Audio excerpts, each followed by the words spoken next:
Bismillahirrahmanirrahim. Assalamualaikum warahmatullahi wabarakatuh. Alhamdulillah. Alhamdulillahi rabbil alamin. Hamdan syakirin, hamdan da'imin, hamdan fi ni'amahu wa ibadah mazidah. Wa hamdan syukran lillah. Salatan wa salaman ala rasulillah. Asyhadu an la ilaha illallah al-malikul haqqul mubin Muhammadur Rasulullah shadiqul wa'dil amin. Puji, puja, syukur kehadirat Allah subhanahu wa ta'ala. Salat dan salam di baginda Nabi Muhammad Rasulullah sallallahu alaihi wasallam. Allahumma salli ala Sayyidina Muhammad wa ala ali Sayyidina Muhammad. Bersyukur kita kepada Allah dengan ucapan Alhamdulillahirabbil alamin. Berselawat kita kepada Nabi Muhammad Rasulullah sallallahu alaihi wasallam. Salah satu tanda bentuk hamba yang cinta kepada Habibullah, umat yang cinta kepada nabinya selalu menyebut apa yang dia cintai. Ya bu, ya bu, ibu kalau cinta mah yang bebas sering disebut enggak? Cuma sekedar anggap aja. Jadi kalau kita cinta kepada Nabi sering kita sebut. Berselawat kita kepada baginda Rasulullah likulli waqtin. Sallallahu ala Muhammad. Sallallahu alaihi wasallam. Sallallahu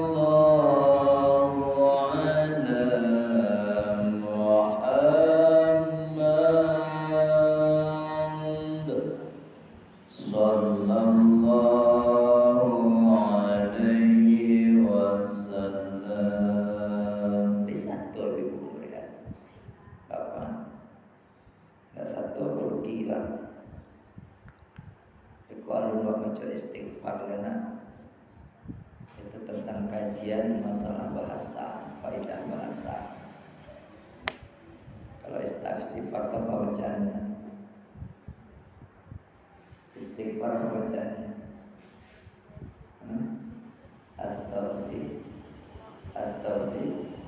Astagfirullah. Kalau baca ibu juga baca istighfar. Diawali dengan kalimat A. Ibu nasatu tiga. Tak kecewa Ustaz, memang itu kaidah bahasa. Kalimat coba istighfar, astagfirullah diawali dengan A. A itu secara kaidah bahasa itu adalah mufrad. Mufrad itu artinya menunjukkan pribadi awak seorang-seorang. Pertanda kita minta ampun langsung kepada Allah. Tak diawali dengan na. Karena nastaghfirullah, kalau nastaghfirullah baru kami, tapi tidak di tempatnya kalimat itu. Mari ibu kita istighfar Pak sama-sama. Astaghfirullah Rabbal baraya.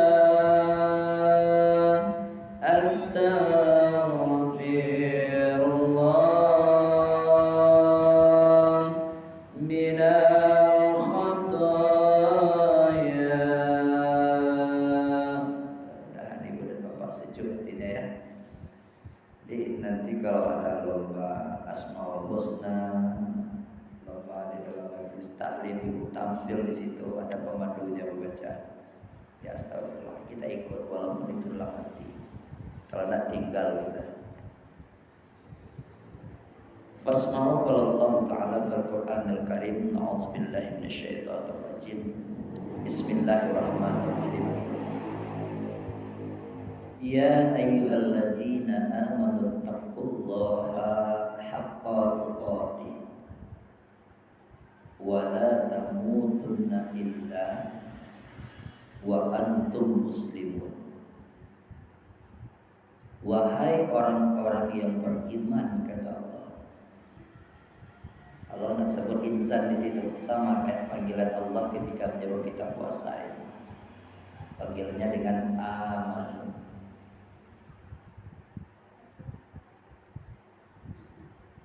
Takutlah engkau kepada Allah. Ittaqullaha. Takutlah engkau kepada Allah. Haqqa tuqatih, sebenar-benar takut. Kalau Allah berbicara sebenar-benar takut, tidak ada celah sedikit pun untuk kita lalai di dalam bermunajat kepadanya. Tidak ada sedikit pun lalai. Berarti firman Allah di ayat yang lainnya pun harus kita pakai. Tujuan manusia diciptakan indah yang budut mengkoti batu oleh Allah. Haqqa tuqatih, kata Allah, sebenar-benar takwa. Wala tamutunna illa wa antum muslimun. Jangan minta mati. Ya Bu. Benda-benda sedikit susah, sedikit ada masalah minta mati selalai, jangan. Gitu murah sebelah mati itu. Jangan minta mati. Wala tamutu. Jangan kau minta mati. Illa antum muslimun, betul-betul kita menjadi seorang hamba yang betul mukmin. Betul-betul mukmin, kata di sini kata-kata betul artinya al-siyam sadaqah.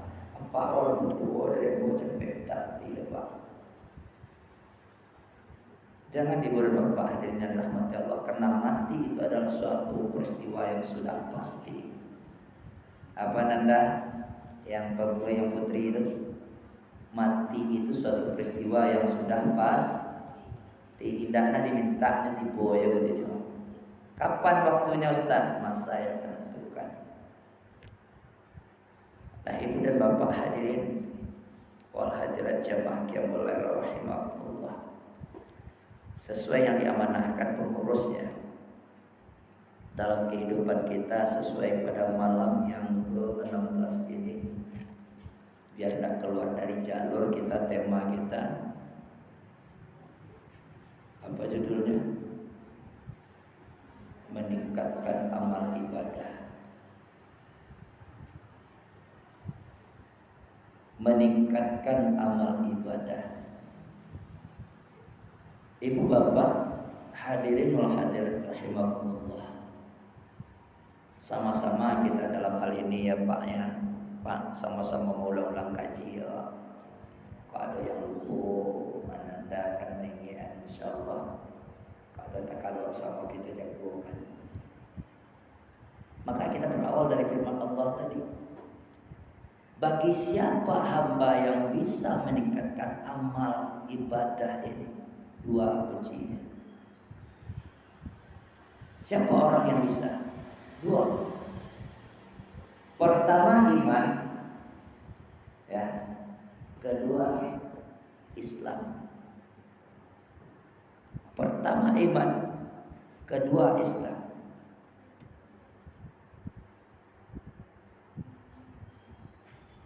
Kenapa harus dua ini? Ini kan Pak kita muda. Ibaratkan satu pohon, kita lihat pohon itu mekar sekali tumbuhnya, bagus sekali, rindang sekali tumbuhnya.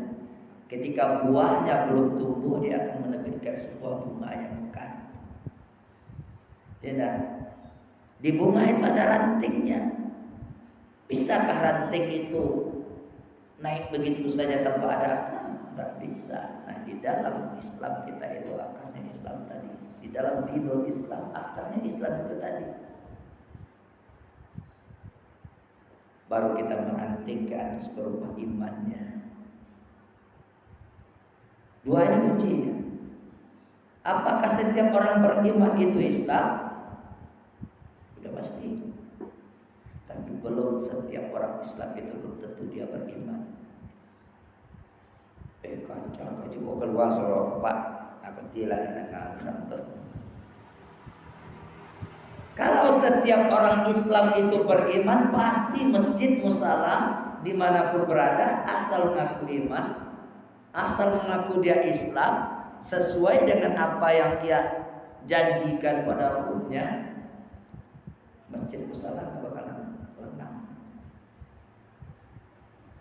Makanya kaum muslimin rahimahullah, Allah setiap menyuruh kita, memanggil kita di dalam firman-firmannya. Coba perhatikan ayat yang kita baca di awal kalimah tadi, kan amanu ya tuh. Tanda itu aman itu adalah hamba Allah yang berpikir. Bahkan di sisi lain hadis baginda Rasulullah sampaikan, siapa orang yang beriman gembira hati, orang beriman lagi Pak, gembira hatinya ketika syarus yang datang, Ramadan masuk, penuh dengan keimanan datangnya Ramadan tadi, wahtisaban dengan perhitungan. Tidak cukup iman saja, tapi pertimbangan kalau dimaksud dengan akal, orang yang berpikir. Maksudnya tuh Bu, setidak-tidaknya mohon maaf. Nah ada bermaksud untuk ngajar lah. Maksud pertimbangan sini. Sebelum Ramadan itu masuk, dia sudah memiliki planning. Ini tanda-tanda yang penuh pertimbangan tadi, perhitungan tadi itu. Salah satu bentuknya contoh, ya Allah, kalau Ramadan masuk tahun ini, ya Allah, disampaikan umur tahun ini, ya Allah, jadikanlah Allah Ramadan tahun ini lebih hendaknya, lebih meningkat amal ibadahku dibanding tahun-tahun yang lalu. Apa yang waktu sahabat, apa yang pertimbangan tadi? Apa yang ditarik oleh Allah setelah itu Bunda, Ayanda, Kenda semua yang hadir? Setelah dipanggil amanu kan dilepaskan oleh Allah, tapi Allah berikan sebuah janji kepada kita, la'allakum tattaqun. Nah, Bapak kaum muslimin rahimakumullah, untuk meningkatkan amal ibadah, memang betul persis di bulan suci Ramadan ini seharusnya ini jadi awal-awal sejak kita penuh. Kita tingkatkan amal ibadah kita berangkat dari sebuah hadis Rasul. Arti meningkatkan di sini kan tidak selalu meningkatkan ke atas, tapi memperbanyak, mengkhususkan waktu kita lebih banyak dibanding waktu yang lain, kan itu maksudnya tuh. Bahkan ini bahwa salah satu contoh kata baginda Rasul, di satu sisi apalagi bulan Ramadan ini bagus sekali kita terapkan. Di dalam hadis riwayat At-Tirmizi, baginda Rasul bersabda, man amana billahi wal yaumil akhir, siapa orang yang beriman kepada Allah, ini dalam rangka meningkatkan iman dan takwa kita ya, dalam meningkatkan amal ibadah. Man amana billahi wal yaumil akhir falyukrim jarah. Itu yang pertama. Anda tadi buat salah satu bentuk tanda meningkatnya amal kita adalah dengan menambah ilmu serta mengamalkannya,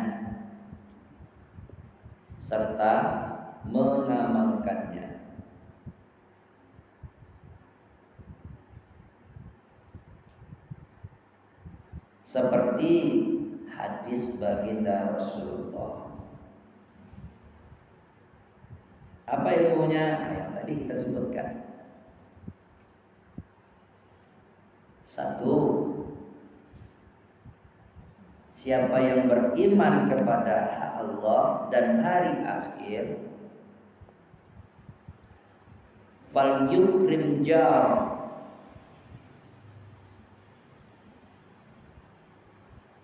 hormati tetangganya. Itu yang pertama, untuk meningkatkan amal ibadah tambah ilmu. Contohnya mengamalkan hadis Nabi tadi juga. Sudah? Nah, yang kedua, kita tulis saja dulu, nanti kita terangkan. Man amana billahi wal yawmil akhir fal yukrim dhaifah. Siapa orang yang nomor dua, siapa orang yang beriman kepada Allah dan hari akhir, maka ia hormati tamunya.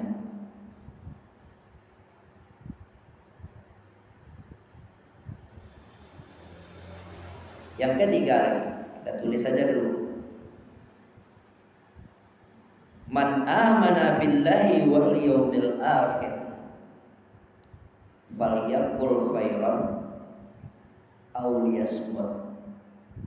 Siapa orang yang beriman kepada Allah dan hari akhir, maka berkatalah yang baik-baik. Kalau tidak bisa, diam. Ini zamannya nih Pak. Hadis riwayat At-Tirmizi. 3 kita coba terangkan. Pertama, Allah suruh kita, Rasulullah suruh kita melalui sabdanya untuk hormati tetangga. Jadi ibunda, kanda ya semua yang hadir. Ya, nah, kalau seandainya ada permasalahan-permasalahan, ayo Islam itu memberikan sebuah rukhsah kepada kita berupa ruhama bainahum, bermusyawarah. Apa tujuannya ini? Supaya jangan terjadi yang namanya perselisihan. Supaya perselisihan jangan terjadi. Atau makanya berusaha salah satu untuk memunculkan kita bisa menghormati tetangga tadi, jarrah tadi itu. Iya, dengan yang namanya bermusyawarah. Oh, kalau tidak bisa ini diam saja. Allah masih tuntut kita melalui hadis Nabi tadi. Ketika seorang tamu datang ke rumah, hormati dia sebagaimana mestinya tamu. Ketika ada tetangga kita yang sedang bergaduh, jangan kita menjadi hamba yang suka menjadi kompor. Nah bu, apa cerita, nah kan dia nawarilah. Sentar itu siapa itu?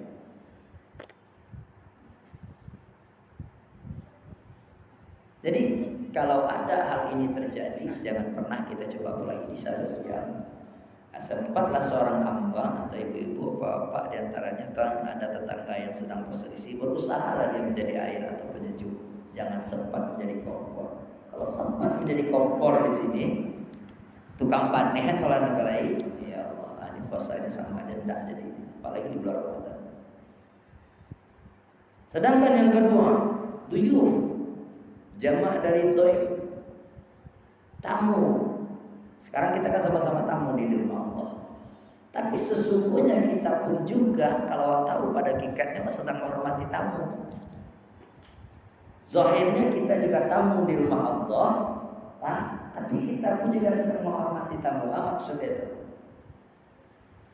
Yang awak ikuti, yang awak ikuti malam pokoknya Ramadan dah. Ramadan itu tamu pun. Dia makhluk Allah. Jadi kalau orang makhluk Allah berupa Ramadan, jadi samuan ke semua awak bertemu juga kawan beda. Kalau awak berkawan ada batih ya Pak ya, kadang 3 hari paling lama. Baru masuk izin ya Pak RT apa? Izin ya Pak RT, izin Pak RW. Ramadan enggak. Ramadan itu langsung dari khal. Langsung dari pencipta kita. Baca rohnya merindukannya, baca roh menghormatinya. Isilah qiyam Ramadan itu mulai dari pertama sampai Ramadan pergi meninggalkan kita. Nak cek manci dong. Kalau ikut manci lain dari pangkas, kadang ke ujung ke seketik saya ya 3 sampai imam jadi pengurus menjadi makmum jangan punya lain. Jadi menghormati Ramadan sebagai tamu kita beda dengan menghormati tamu-tamu kita yang asli itu. Ramadan tidak minta neko-neko, dia minta hidupkan Ramadan itu. Hiasilah masjid musala kita dengan amal-amalnya. Itu cara nikatin amal. Nah, kalau ada sabui tadi kan tahu Ramadan itu makhluk. Jadi ibunda, ayahanda yang awal-awal dulu rajin-rajin ke masjid, aginilah alalo jadi babir Ramadan mulai sama subuh. Kalau litaranga sorok minggu ke rumah balik lebih sual ya. Penuhi musala ini sampai Ramadan itu pergi. Kan awak ngecek itu depan. Ndak disiku, saya ditampai mau beti, di mama ada itu. Di sinilah letaknya ndak komitmennya orang Islam. Ramadan baru masuk, waduh masjid depan. Hati dia tonggak-tonggak nak nampak. Nauzubillah. Nah, setiap itulah tiap tahun Ramadan kita seperti itu. Bila meningkat amal ibadah. Nah, kemudian yang ketiga, hadis Nabi tadi, siapa yang beriman kepada Allah dan hari akhir, falyakul khairan aw liyasmut. Ini yang terlalu sangat penting apalagi bulan Ramadan. Nah, mohon maaf ibunda yang berdua tadi ya, kalau mau tegur tuh masalah tidak cocok. Kalau sabu yang tadi tuh pas benar itu, kamu ngecel lu lekang kan hormat mana mau tadi. Falyakul khairan aw liyasmut. Katakanlah perkataan yang baik, kalau tidak diam. Siang hari ya ujang orang yo, padahal diujang pun masuk kok barometer orang puasa itu. Ya nah, ketika dia mengaku nawaitu shauma ghadin di subuh hari sebelum dia sahur itu, dia baca niat. Tapi ketika siang hari dia sempat membaca sesuatu yang tidak pasti, nah itulah dia belum puasa namanya. Puasa kan nak batal ya Pak Ustaz. Iya betul nak batal puasanya kita gunjing itu. Gunjing itu nak batal puasa kita Bu. Tapi nilainya di sisi Allah tak ada. Ya nah. Ya, kita mencuri, kita mencibuk, kita apa lagi? Kita ngintip-ngintip, ngambil punya orang. Iya puasa memang enggak batal. Tapi nilai dari sisi Allah tak ada. Nah Bu ya, itulah langkah-langkah meningkatkan amal ibadah kita bil khusus di bulan Ramadan. Banyak lagi yang lain, makanya kita tambah ilmu kita, membaca ilmu-ilmu tentang agama terkhusus di bulan Ramadan ini. Mudah-mudahan salah satu langkah meningkatkan amal ibadah kita, dan terlebih lagi menambah amal ibadah baca Al-Quran dan zikir. Itu adalah salah satu langkah meningkatkan amal ibadah kita. Mudah-mudahan bermanfaat. Banyak maaf kalau agak terkasa memenangkan tadi ya Bu ya, maaf. Tapi harus menyampaikan ke Nabi, qulil haqqa walau kana murra. Walaupun itu pahit, kalau iya itu salah tetap sampaikan. Aku lu qali astaghfirukum fastabiqul khairat kulla yaum innamas Assalamualaikum warahmatullahi wabarakatuh.